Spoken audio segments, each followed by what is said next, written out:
नमस्कार दर्शकों, Ravindra Soni health and wellness में आपका पुनः स्वागत है।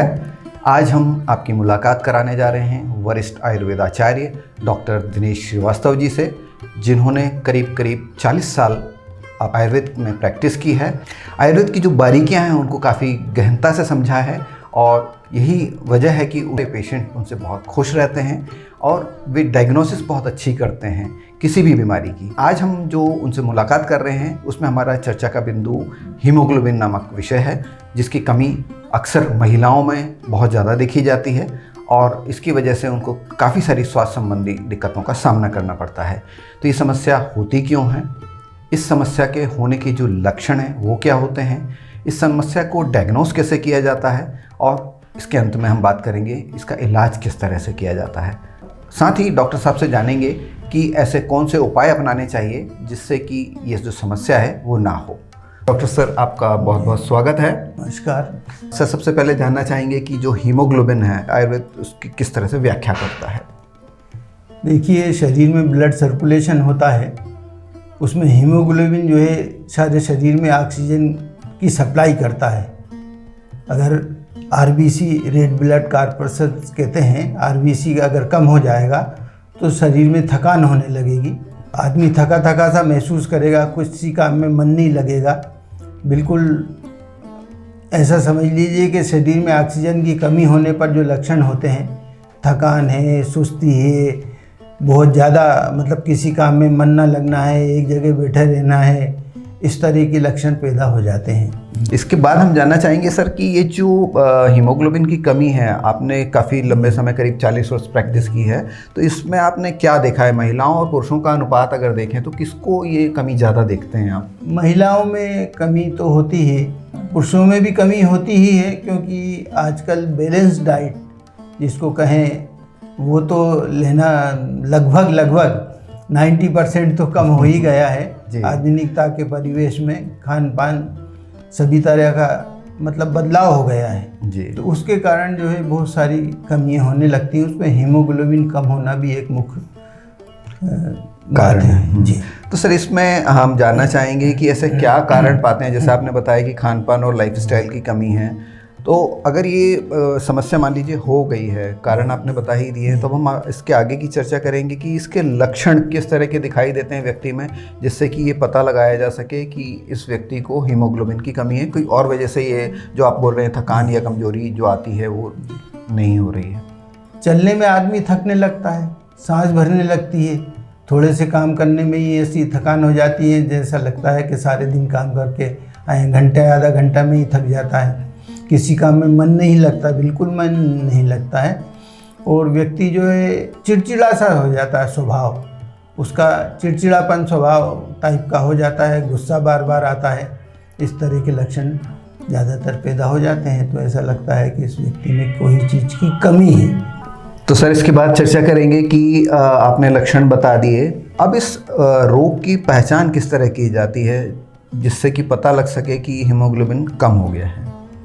जी देखिए, वात पित्त कफ के हिसाब से हम देखते हैं, वैसे तो त्रिदोषज है, एक दोषज है, इस तरह का देखते हैं, लेकिन एक्यूरेट डायग्नोसिस के लिए कई बार एलोपैथी में हीमोग्लोबिन की जांच कराते हैं, कंप्लीट ब्लड पिक्चर करवाते हैं, इस तरह की वो देखते हैं। तो सर, ये कितना होना चाहिए? जैसे आपने बताया कि ये पॉइंट्स की आपने बात करी कि एक स्वस्थ व्यक्ति में कितना हीमोग्लोबिन होना चाहिए? हीमोग्लोबिन सामान्यतः 13 से 16 तक होना चाहिए। और सर, इसके बाद हम जानना चाहेंगे कि अगर किसी व्यक्ति को हीमोग्लोबिन की कमी हो गई है तो आयुर्वेद में किस तरह के उपचार मौजूद हैं? ये आयुर्वेद में बहुत सारे कॉम्बिनेशन होते हैं, जिसमें जो है कई कॉम्बिनेशन आशावरिष्ठ के रूप में होते हैं, कई रसवसुओं के रूप में होते हैं।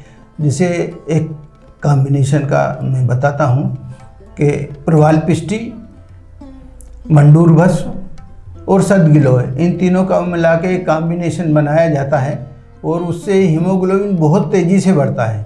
उसे सेहत के साथ देते हैं, 1 महीने में 3-4 पॉइंट तक सामान्यतः हीमोग्लोबिन की कमी तुरंत दूर होती है, बिल्कुल बगैर ब्लड चढ़ाए।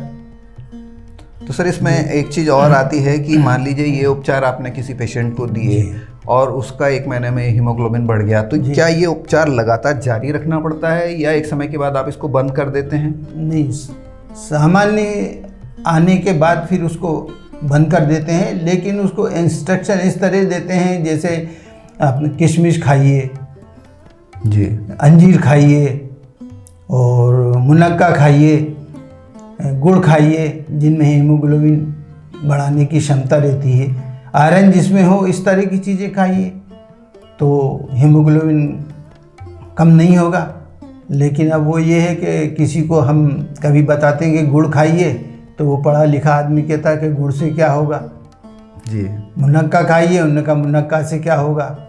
तो इस तरह के हमें भी एक्सपीरियंस हुए हैं कि हमने कहा कि भाई ये खाइए तो उन्होंने कहा, गांव वाले थे, उन्होंने कहा गुड़ से क्या होता है। तो ऐसी चीज़ें बहुत सारे भ्रम फैले हैं कि आयुर्वेद में तुरंत लाभ नहीं होता है, पर आयुर्वेद में तुरंत लाभ होता है। नहीं तो पुराने ज़माने में युद्ध होते थे, इस तरह की चीज़ें होती थी तो तुरंत के लिए तो कुछ चाहिए होता था, तो तुरंत लाभ होता है। पर आयुर्वेद के लोगों को एक समस्या का सामना करना पड़ता है कि आदमी 10 साल से किसी चीज़ से पीड़ित है, वो सारे जगह से परेशान होकर जब आयुर्वेद के वालों के पास आता है तो वो चाहता है कि मैं 10 घंटे में ठीक हो जाए, जो संभव नहीं होता। जब 10 साल पुरानी कोई चीज़ होती है तो उसको ठीक होने में टाइम लगता है। इसलिए आयुर्वेद वाले में एक गलतफहमी हो गई कि आयुर्वेद में टाइम लगता है किसी चीज़ को ठीक होने में जी। पर 10 साल पुराना क्रॉनिक पेशेंट है तो उसको ठीक होने में तो कोई टाइम लगेगा ही जी। तो सर अब इसके बाद हम बात करेंगे कि आपने जैसे खान पान के बारे में बताया कि क्या क्या चीज़ें खानी चाहिए, क्या नहीं खाना चाहिए वो भी बताएं जिससे कि हीमोग्लोबिन को नुकसान पहुंचता हो या हीमोग्लोबिन की कमी होती हो।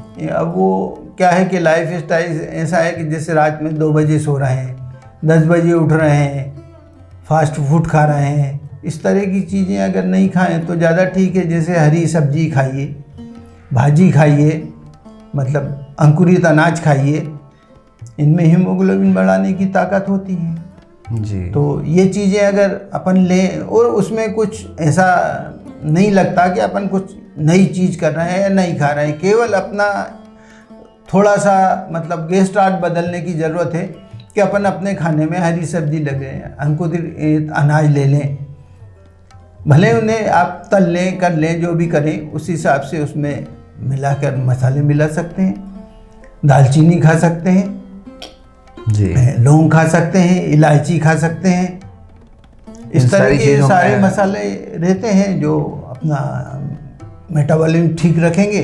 तो हर चीज़ जो आप खाएंगे उसका प्रॉपर डाइजेशन होगा। प्रॉपर डाइजेशन अगर नहीं होता है तो वो सब पुल आउट हो जाता है, बाकी शरीर उसको अवशोषित भी नहीं कर पाता है। जी जी।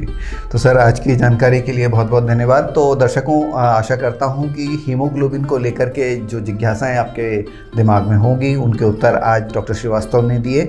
इसके बावजूद अगर आपको लगता है कि कुछ चीज़ें हीमोग्लोबिन के लेकर के छूट गई हैं और या आप उसके बारे में और अधिक जानना चाहते हैं तो हमारे कमेंट बॉक्स में आप लिख करके भेज सकते हैं। हम डॉक्टर साहब से जब अगली मुलाकात करेंगे तो आपके प्रश्नों के उत्तर लेने की कोशिश करेंगे। आज का एपिसोड हम यहीं समाप्त करते हैं। बहुत बहुत धन्यवाद। Thank you very much sir.